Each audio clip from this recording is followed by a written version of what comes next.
Plants do not explode with growth because of more fertilizer.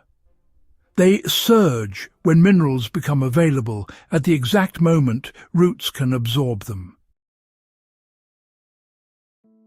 That is why so many gardens stay stuck even when fed regularly. The missing link is not nutrients, but activation. Fermented wood ash is one of the fastest mineral activators you can make at home, and when done correctly, it unlocks potassium, calcium, and trace elements in a form plants respond to almost immediately. This is not a theory. You see it in leaf size, stem strength, and flower production within days.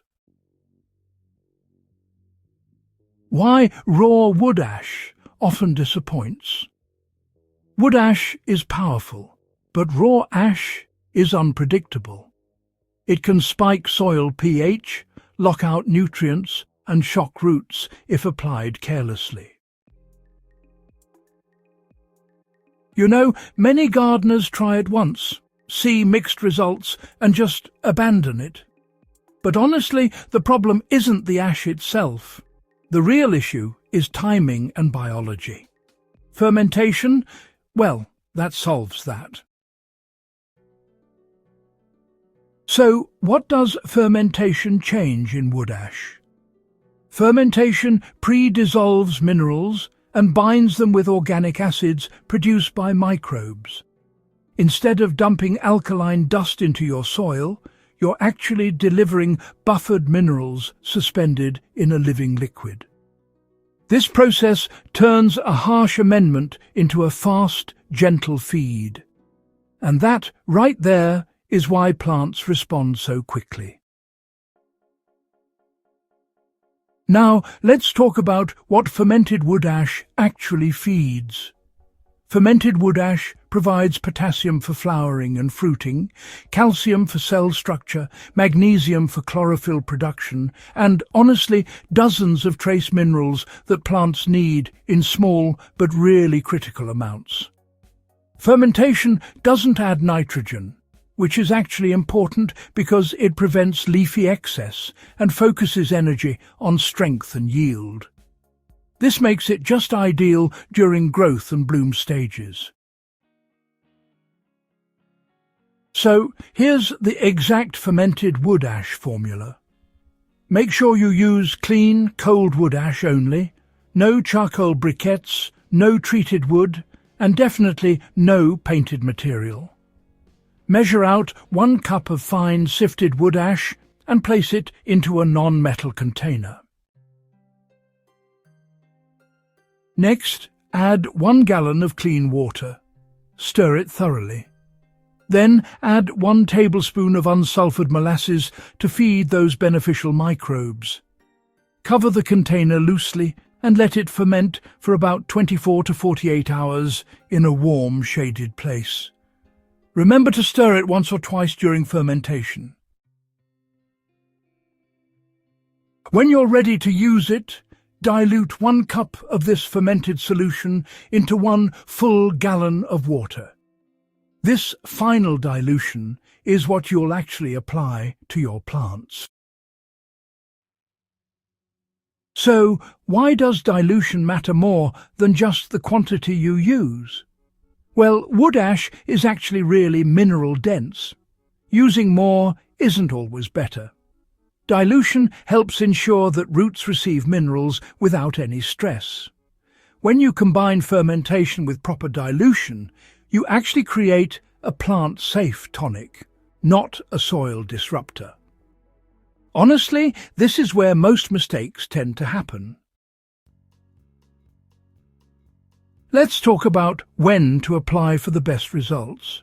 Always apply fermented wood ash solution to moist soil, never to dry soil. Early morning or late afternoon is usually best. Just pour it slowly right at the base of your plants so the roots can absorb it evenly. Don't use it as a foliar spray. This is a soil activator, not a feed for the leaves. You'll notice that plants respond faster when the soil biology is already active. So, why do plants react so quickly? It's because potassium regulates water movement in plant cells. When potassium becomes available, plants are able to move nutrients more efficiently, and that leads to rapid, visible growth. Calcium strengthens cell walls, which thickens stems and improves disease resistance. Magnesium, on the other hand, boosts photosynthesis almost immediately. This combination creates a growth surge that looks dramatic, but it actually remains balanced. So, let's talk about the best crops for fermented wood ash. Fruit-bearing plants respond especially well. Peppers, tomatoes, squash, beans and flowering plants show faster bud development and, stronger stems. Root crops benefit from improved mineral balance, but they should receive lower frequency applications. And, leafy greens require caution due to pH sensitivity. Now, how often should you use it safely? Apply fermented wood ash solution once every 3 to 4 weeks during active growth. Do not apply continuously. Minerals accumulate, and soil balance really matters. Healthy soil responds to rhythm, not constant feeding. Raised beds and containers respond differently. Raised beds benefit quickly because minerals distribute evenly through the shallow soil. Containers respond even faster because roots encounter nutrients immediately. In containers between 5 and 10 gallons in size, fermented wood ash strengthens perennial peppers and fruiting plants without compacting soil. Always follow with mulch to stabilize moisture.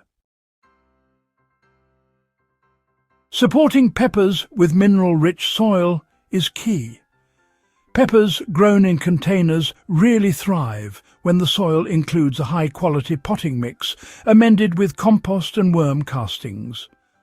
Full sun between 6 and 8 hours, combined with temperatures between 65 and 85 degrees Fahrenheit, allows minerals to convert into fruit rather than excess leaves. Fermented wood ash supports flowering without pushing weak growth. All right, folks, let's talk about protecting soil biology during use. It's crucial to never combine fermented wood ash with synthetic fertilizers. You see, chemical salts can disrupt the microbial balance and cancel out the benefits of fermentation. It's important to keep the soil covered with organic mulch to protect those microbes activated by the solution. Remember, living soil multiplies results. Now, on to the next point, consistent watering. It's key to keeping those minerals moving. Minerals travel through the soil water, so you'll want to keep the soil evenly moist, but not saturated. When the soil's too dry, it locks those minerals in place and reduces their uptake. Water consistency, my friends, turns minerals into growth. Lastly, let's discuss the importance of no digging. Preserving mineral networks is essential. Digging can break those vital fungal connections that help distribute minerals from biochar, compost, and fermented solutions. So, apply gently and let the roots do the integration. Remember, undisturbed soil learns. Regular harvesting signals plants to continue nutrient uptake. This keeps mineral demand active and, prevents stagnation. Productive plants stay productive. Why this beats store-bought fertilizers? Commercial fertilizers deliver nutrients without context. Fermented wood ash delivers minerals in biological partnership. This difference shows in resilience, not just size. Fast growth is only good when it is strong growth. Long-term soil improvement. Unlike chemical feeds, fermented wood ash contributes to soil memory. Minerals bind to organic matter and remain available over time. Used correctly, soil becomes more balanced each season. This is how gardens mature. The real secret behind the results. The secret is not ash. It is fermentation. Biology unlocks chemistry. When microbes lead, plants follow. If this helped you rethink how fast soil can respond naturally, subscribe to Nature's Blueprint for more proven zero-waste strategies that turn ordinary gardens into high-performance ecosystems. Share this with anyone who thinks fast growth requires synthetic inputs.